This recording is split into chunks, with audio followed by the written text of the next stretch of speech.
오늘 새로 발표된 대선 경합주 여론조사에서 해리스 부통령이 근소하게 앞섰습니다. 반면 유권자들을 대상으로 한 승리 가능성을 묻는 여론조사에서는 트럼프 전 대통령이 우세하다는 결과가 나왔습니다. 최근 캘리포니아주 남부 지역에서만 일주일 사이 2번의 지진이 발생한 가운데 전문가들은 올해 지진 활동이 다시 증가세로 돌아서고 있다고 분석했습니다. 지난달 LA 한인타운에서 10대 한인이 무차별 공격으로 목숨을 잃는 안타까운 사고가 발생했습니다. 텍사스주의 한 고속도로에서 추돌 사고로 차량 안에 있던 유아들이 도로로 튕겨져 나가는 아찔한 사고가 발생했습니다. 당시 아이들은 안전벨트를 착용하고 있지 않았던 것으로 드러나면서 경찰은 보호자를 함께 조사할 방침입니다. 캘리포니아주에서 200만 개 이상의 불법 마리화나 제품이 적발됐습니다. 여러분 안녕하십니까? 8월 14일 첫 소식입니다. 미국의 7월 소비자 물가 상승률이 3년 만에 2%대에 진입하며 예상치를 밑돌았습니다. 9월 기준금리 인하가 확 실시되는 분위기 속에 금리를 얼마나 내릴지에 시장 관심이 쏠리고 있습니다. 뉴욕에서 임경아 특파원입니다. 미국 노동부는 7월 소비자 물가 지수 CPI가 한 해 전 같은 기간보다 2.9% 상승했다고 밝혔습니다. 전문가 예상치 3%를 밑도는 수치입니다. CPI가 2%대에 진입한 건 미국 물가 상승이 본격화하기 직전인 지난 2021년 3월 이후 3년 4개월 만에 처음입니다. 변동성이 큰 에너지와 식품을 제외한 근원 CPI는 전년 동월 대비 3.2%, 전월보다는 0.2% 각각 상승해 시장 예상치에 들어맞았습니다. 근원 CPI 연간 상승률은 4개월 연속 하락세를 이어가며 2021년 4월 이후 최저치로 떨어졌습니다. And it wasn't low enough, I think, to generate a concern that, wow, maybe we really are in a recession. 월스트리트 저널은 인플레이션이 험난한 시기를 거쳐 환영받을 만한 수준에 도달했다고 평가했습니다. 어제 생산자 물가에 이어 오늘 소비자 물가까지 둔화세가 확인되면서 시장 관심은 이제 연준이 기준금리를 얼마나 내리느냐에 쏠리고 있습니다. 금리 선물 시장은 9월에 연준이 금리를 0.25%포인트 낮출 확률을 64.5%, 0.5%포인트 낮출 확률을 35.5%로 반영하고 있습니다. 한때 경기 침체 우려로 한꺼번에 0.5%포인트 인하, 이른바 B컷 기대가 커지기도 했지만 7월 CPI에서 주거비 상승률이 예상보다 더디게 둔화한 것으로 나타나자 B컷 전망은 잦아든 것으로 풀이됩니다. 이틀에 걸친 물가지표 둔화 소식에 힘입어 뉴욕 증시 주요 지수는 이틀 연속 상승 마감했습니다. 뉴욕에서 MBC 뉴스 임경아입니다. 해리스, 트럼프 두 진영의 뜨거운 신경전 속에 공화당 내부에서 트럼프의 거친 발언을 우려하는 목소리가 계속 나오고 있습니다. 오늘 나온 경합주 여론조사에선 해리스 측이 근소하게 앞섰습니다. 워싱턴에서 김재용 특파원입니다. 오늘 새로 발표된 경합주 7곳에 대한 여론조사 결과는 해리스 48, 트럼프 47, 오차 범인의 박빙 우세지만 해리스는 미시간과 위스콘신, 노스캐롤라이나 등 5곳에서 앞섰고 조지아는 동률, 트럼프는 유일하게 네바다에서만 우세했습니다.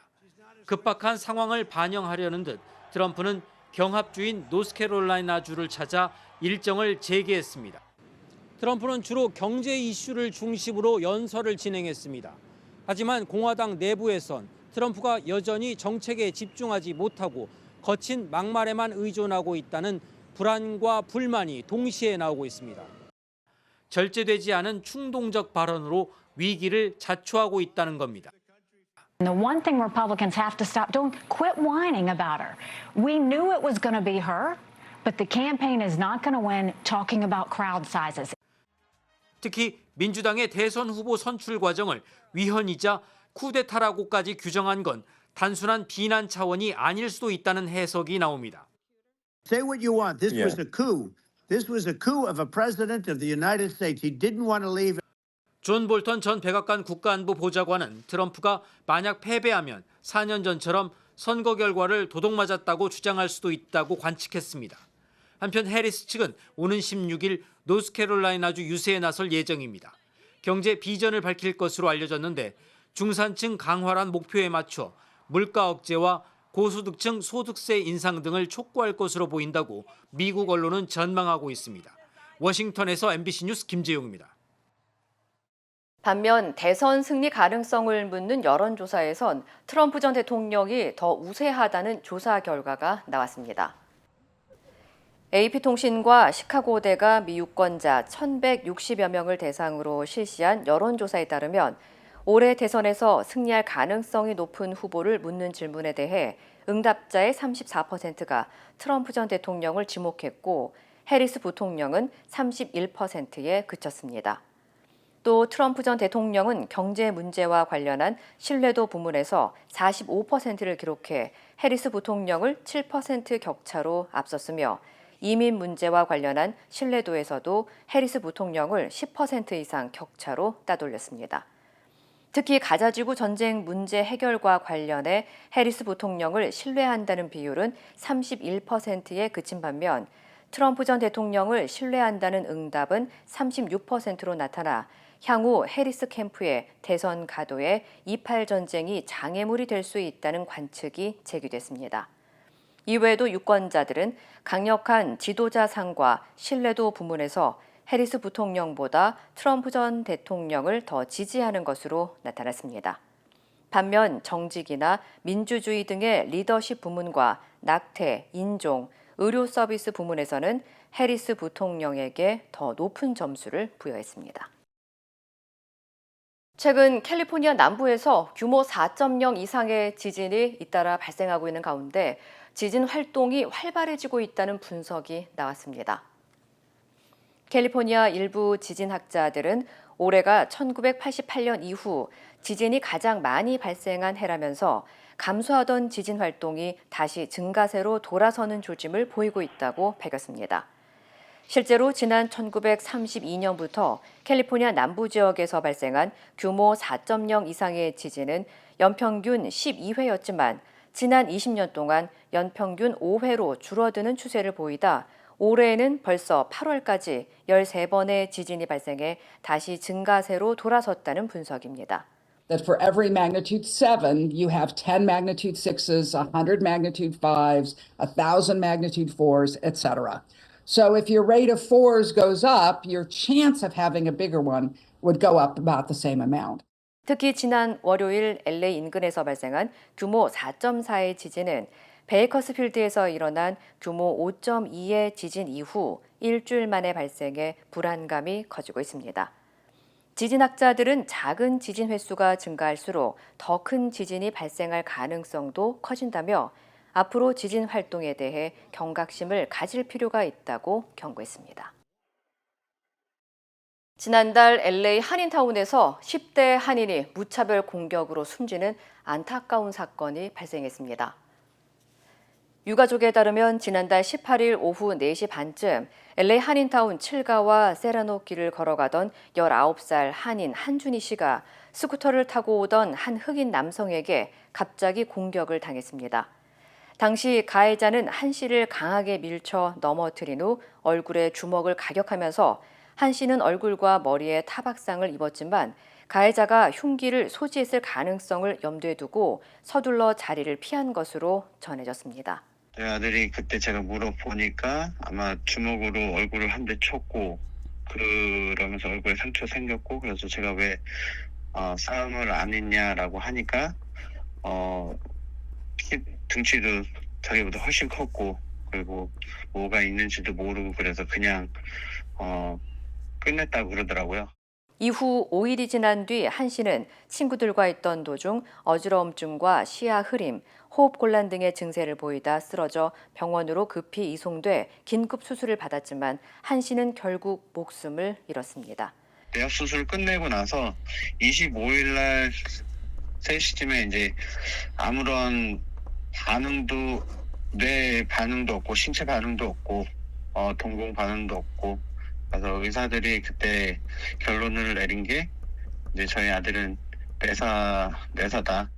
현재 한 씨의 부검 결과는 혈전에 따른 뇌 손상으로 밝혀졌으며 경찰은 정밀 부검 결과에 따라 수사를 확대 진행할 예정이라고 전했습니다. 한편 한 씨는 뇌사 판정을 받은 후 장기 기증을 한 것으로 알려진 가운데 유가족과 경찰은 사건과 관련해 주민들의 제보를 당부했습니다. 10번 고속도로에서 차량끼리 추돌 사고가 발생했는데 사고 충격으로 차 안에 있던 유아들이 도로로 튕겨져 나가는 충격적인 모습이 목격됐습니다. 안전벨트를 제대로 채우지 않은 아이들의 아빠가 처벌 대상이 될 것으로 보입니다. 여준호 기자의 보도입니다. 텍사스주의 10번 고속도로.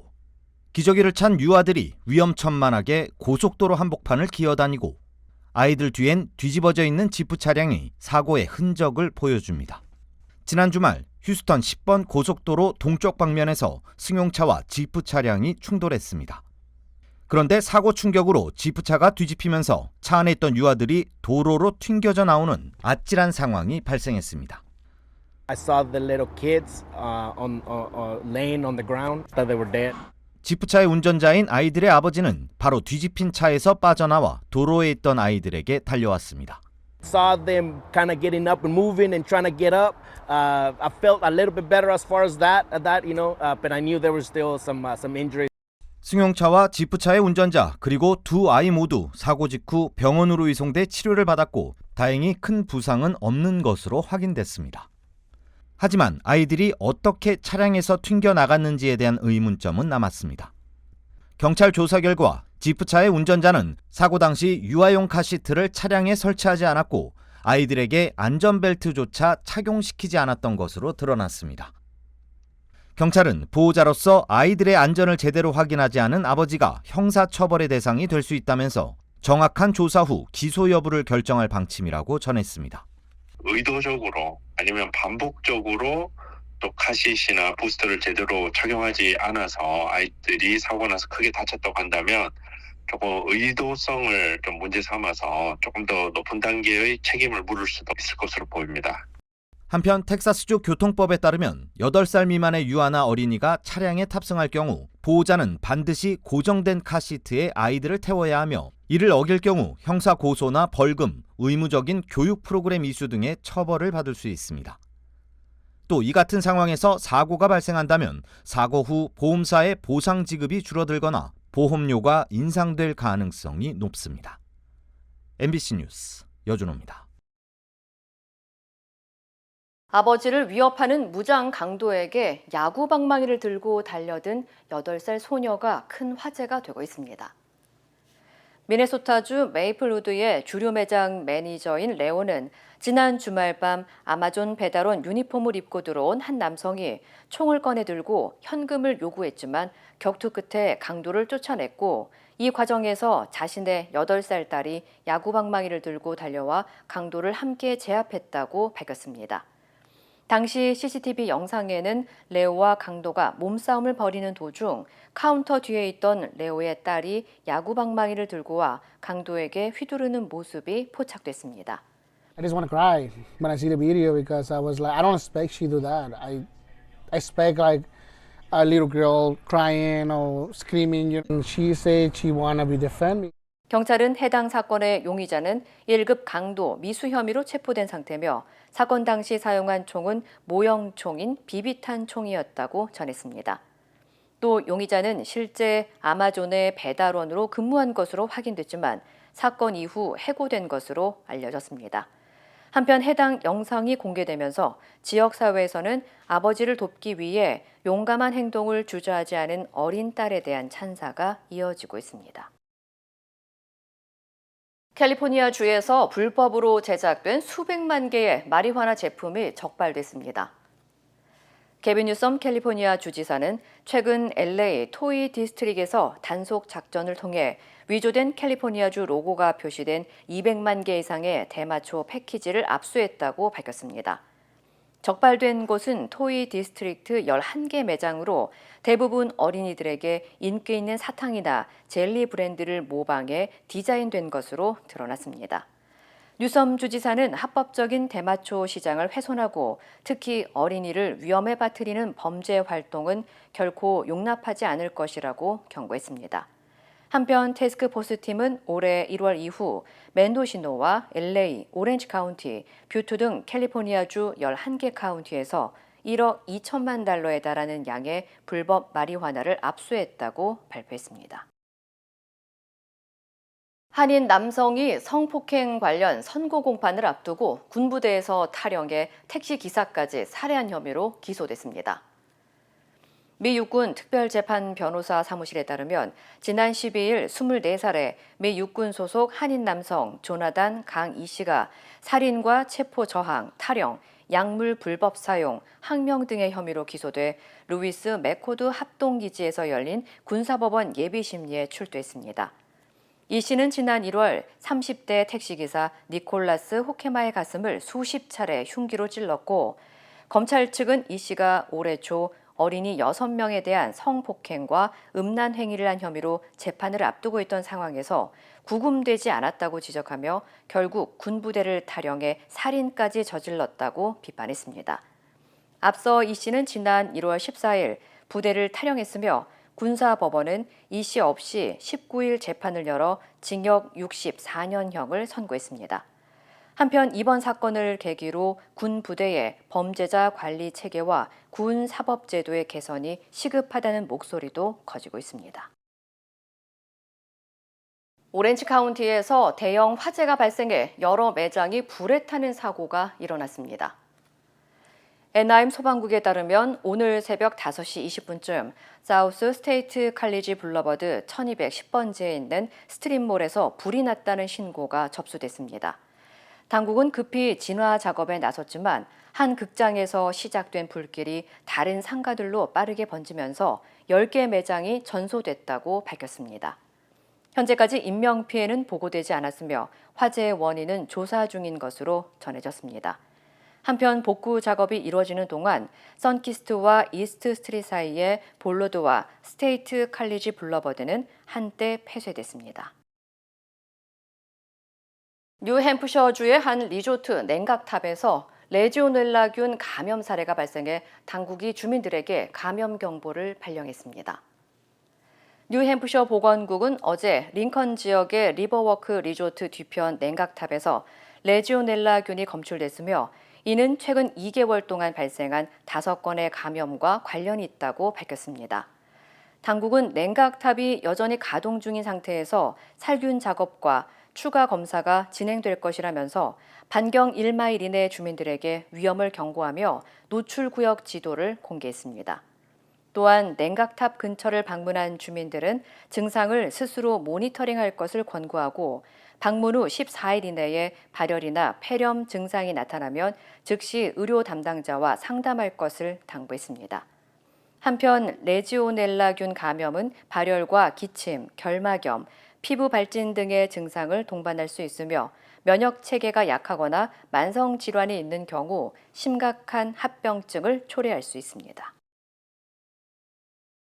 소셜미디어에서 일명 캔디 포도 만들기가 유행하면서 의료진들이 화상 위험성을 경고했습니다. 최근 틱톡에서는 시중에서 판매 중인 사탕 제품인 졸리 렌처 등 진한 색상을 가진 사탕을 전자레인지에 녹여 포도에 코팅하는 일명 캔디 포도 레시피가 유행하고 있는 것으로 나타났습니다.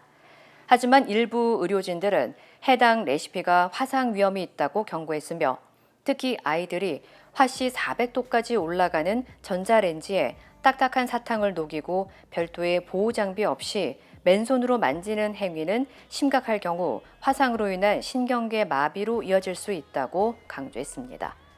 펜실베니아주의 한 화상 전문 의료진에 따르면 지난 3주 동안 해당 레시피를 따라하다 병원에 내원한 사람만 4명인 것으로 전해졌습니다.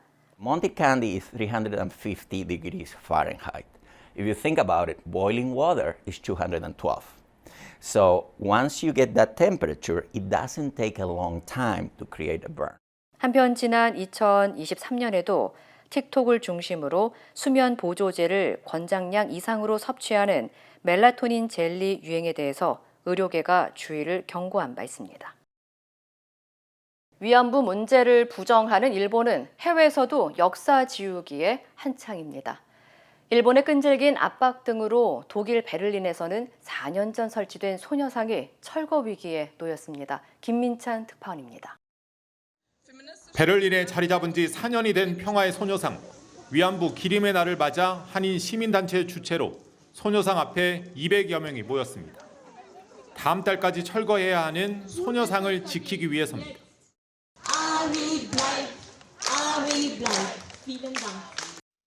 관할구청은 절차적 명분을 내세웠습니다. 공모전으로 선발된 예술 작품이 아닌 만큼 영구적 설치는 안 된다는 게 이유입니다. 그런데 또 다른 이유에는 일본 정부의 끈질긴 압력이 작용한 것으로 보입니다.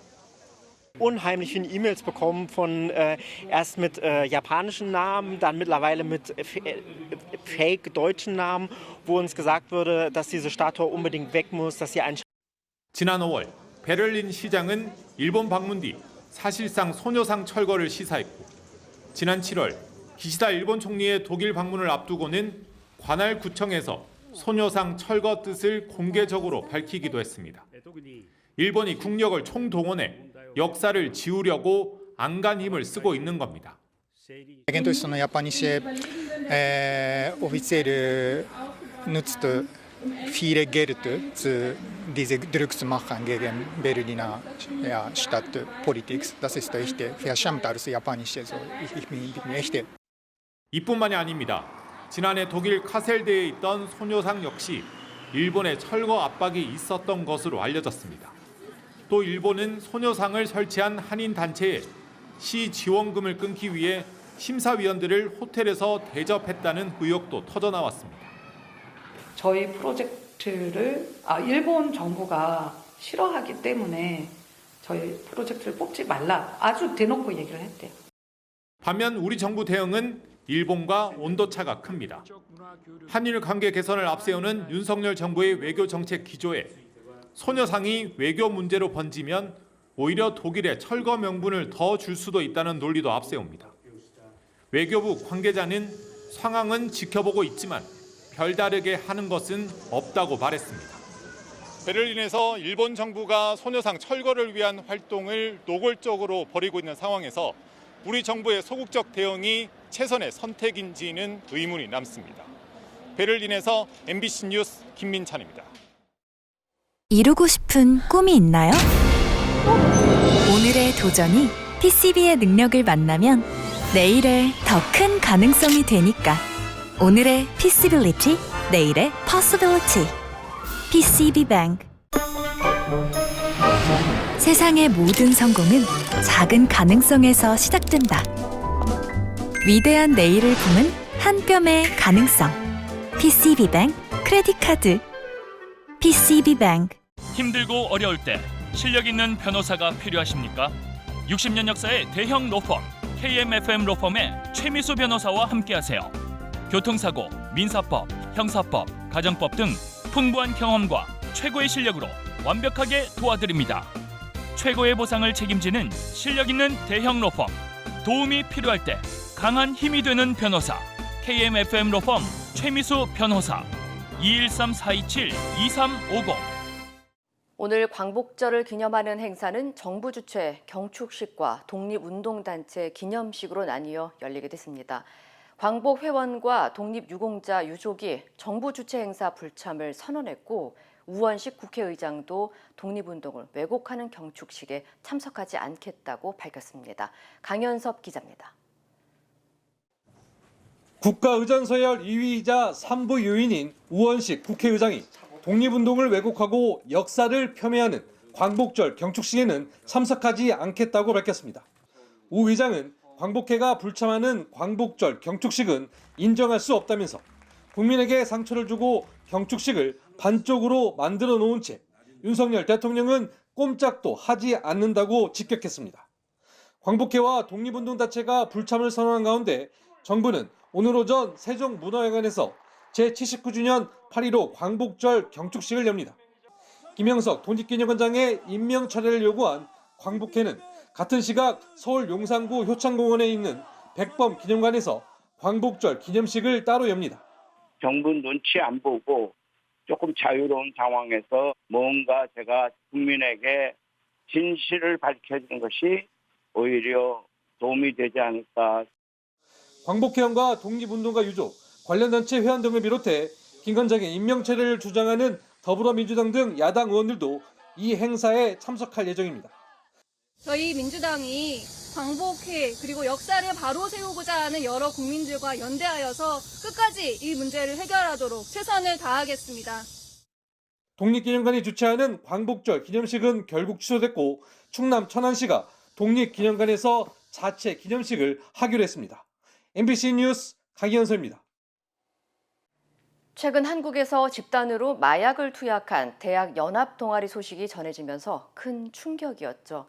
지난 4년간 마약 압수 내역을 분석해보니 가장 많이 투약한 마약의 경우 900배나 증가한 것으로 나타났습니다. 남효정 기자입니다.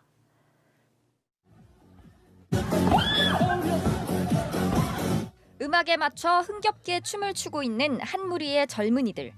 서울대, 연세대, 고려대 등 소위 명문대 학생들로 이뤄진 연합동아리 회원들입니다. 대학생들끼리 친목을 도모한다며 모였지만 진짜 목적은 딴 데 있었습니다. 오빠가 준 그 액상도 나는 그게 정답인 줄 알고 폈는데 그랬던 거지. 처음 호텔 등에서 은밀히 손을 대던 마약은 나중엔 놀이공원에서 대놓고 투약할 정도로 대범해졌습니다. MBC가 정보공개 청구 등을 통해 입수한 국내 수사기관의 최근 4년치 마약 압수량을 전수 분석한 결과 LSD가 국내에서 급속히 확산 중인 것으로 나타났습니다. 지난 2020년 상반기 1.89g에 불과했던 LSD 압수량은 올해 상반기에는 1,701g으로 급증했습니다. 4년 만에 900배나 증가한 겁니다. LSD와 함께 3대 클럽 마약이라 불리는 엑스터시, 케타민의 양상도 비슷했습니다.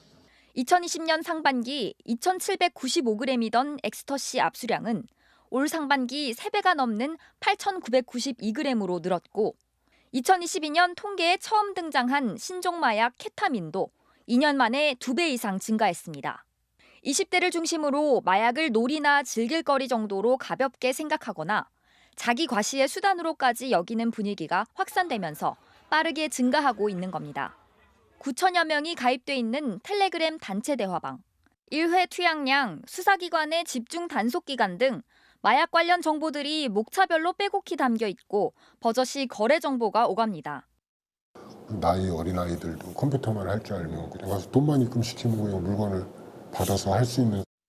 지난 2020년 4,806명이었던 10대와 20대 마약 사범은 해마다 늘어나 지난해에는 9,845명으로 10,000명에 육박했습니다. MBC 뉴스 남효정입니다. 마약이 유행처럼 번지다 보니 한국에서는 구하기 힘들고 북미를 중심으로 유통되던 코카인의 압수량까지 크게 늘었습니다. 부동의 1위, 필로폰 압수량의 절반을 넘었습니다. 조국현 기자입니다. 온라인에서 마약을 사고 파는 전용 마켓. IP 추적이 불가능한 다크웹을 통해서만 들어갈 수 있는데 최근 한국어 구매 사이트까지 등장했습니다. 일반 쇼핑몰처럼 세일 표시가 붙어있는 마약.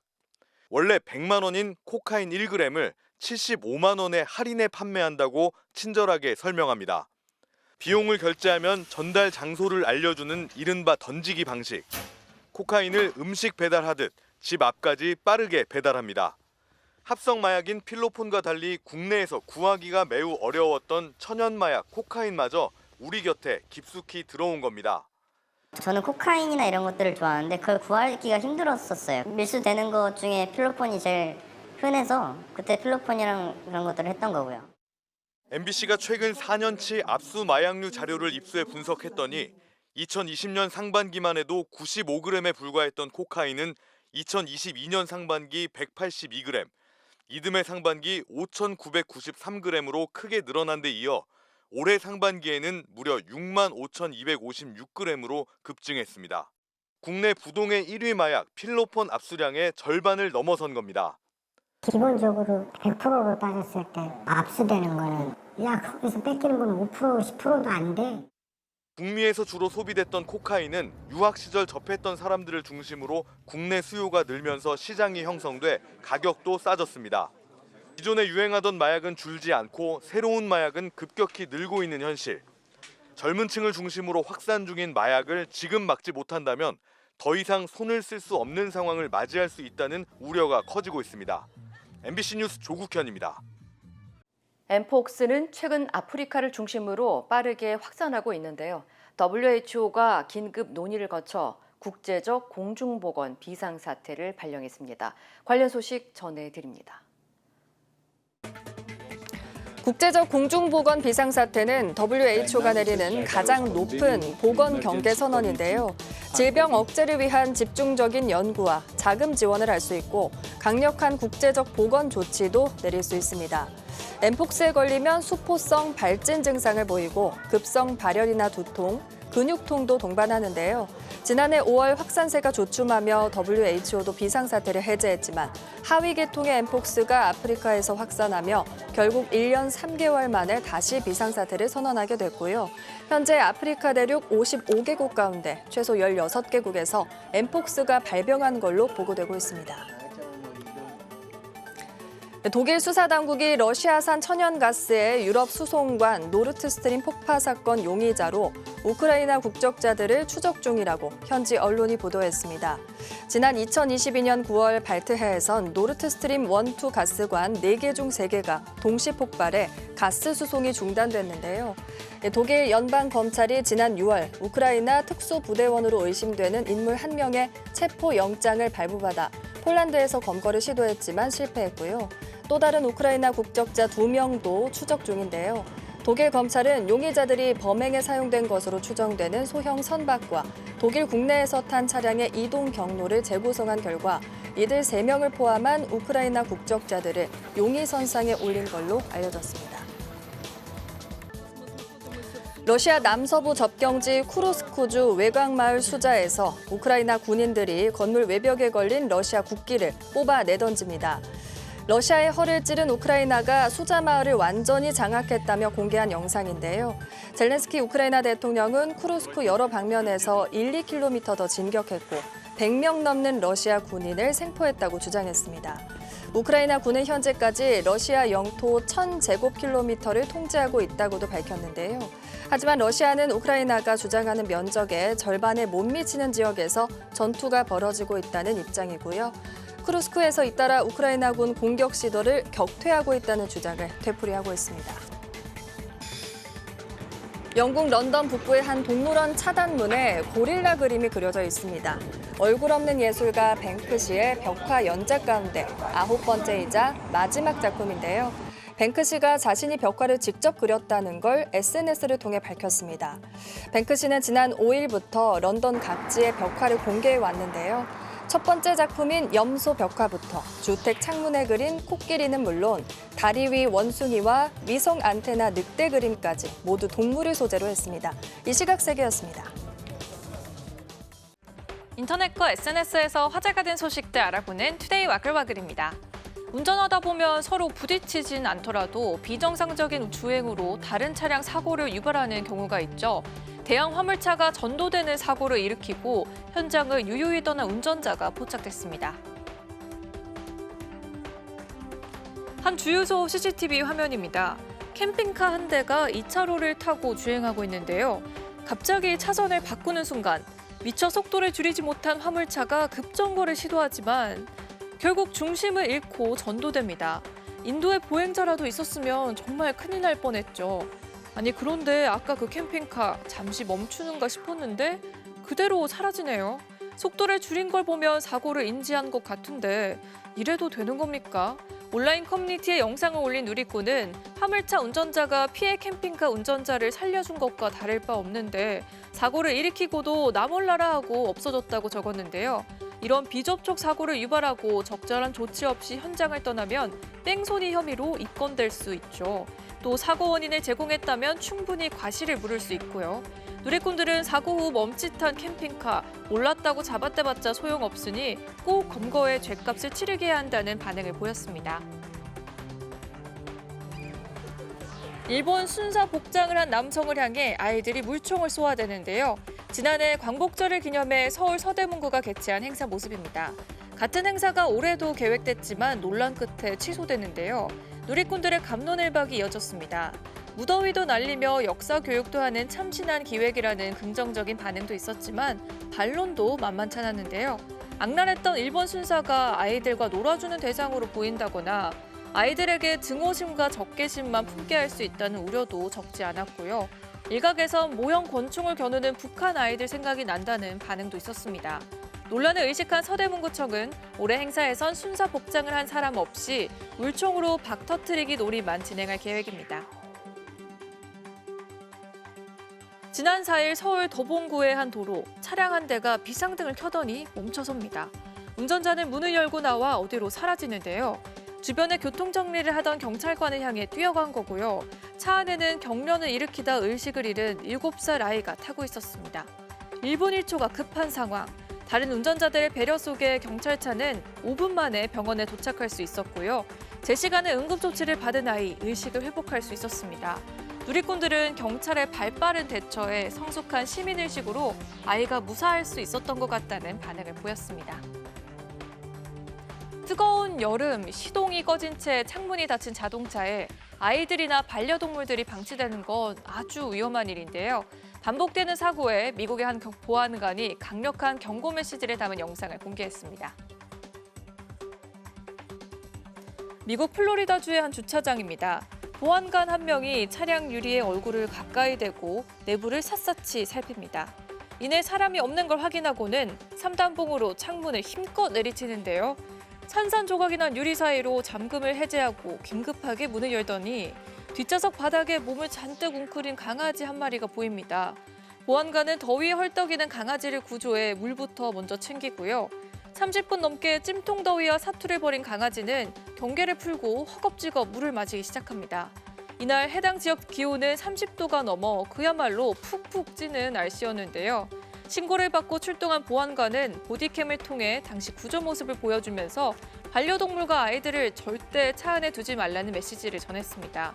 영상을 본 누리꾼들은 주인도 똑같이 당해봐야 한다는 비난을 쏟아냈고요. 반려동물을 방치한 무책임한 견주는 동물학대 혐의로 기소됐습니다. 전기자전거로 여유롭게 동네를 달리는 남성. 평화로움도 잠시. 자전거 주변에 오토바이 3대가 따라붙기 시작합니다. 심상치 않은 이들, 자세히 보니 복면을 쓰고 손에는 망치까지 들려있는데요. 자전거 앞으로 나섰던 괴한 무리가 순식간에 자전거를 밀어 넘어뜨립니다. 속수무책으로 넘어진 남성. 그런데 반전이 일어납니다. 자전거를 훔치려 시도하자 이 남성이 호신용 스프레이를 뿌리기 시작한 건데요. 생각지 못한 반격에 놀란 괴한들. 상대가 만만치 않다고 느꼈는지 줄행랑을 칩니다. 영국에서 벌어진 일이고요. 사건 이후 인근 지역을 순찰하던 경찰에게 다른 자전거를 훔치던 10대와 20대 등 4명이 붙잡혀 조사를 받고 있다는데요. 누리꾼들은 꼬리가 길면 잡히는 법이라며 용기 있는 남성의 대처에 박수를 전했습니다. 책상에 기댄 한 여성이 종이에 적힌 글을 소리내 읽습니다. 글을 읽는 사람은 물론 듣는 사람도 이어지는 글에 끊임없이 키득대며 웃습니다. 최근 SNS에 올라온 이 영상, 알고 보니 미국 테네시주의 한 치과 병원에서 근무하던 직원들이 암 환자의 일기장을 가져다 큰 소리로 읽는 모습이었습니다. 일기장엔 치료와 시술 방법에 대한 환자의 고민이 담겨 있었다는데요. 환자의 건강을 걱정하기는커녕 조롱하듯 비웃는 듯한 병원 직원들의 모습이 빠르게 번졌고요. 누리꾼들은 경악을 금치 못했습니다. 논란이 걷잡을 수 없이 번지자 결국 해당 병원 측은 사과문을 발표하고 사건에 연루된 직원들을 해고 조치했습니다. 투데이 와글와글이었습니다.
이상으로 8월 14일 수요일 뉴스를 마칩니다. 시청해주신 여러분 고맙습니다.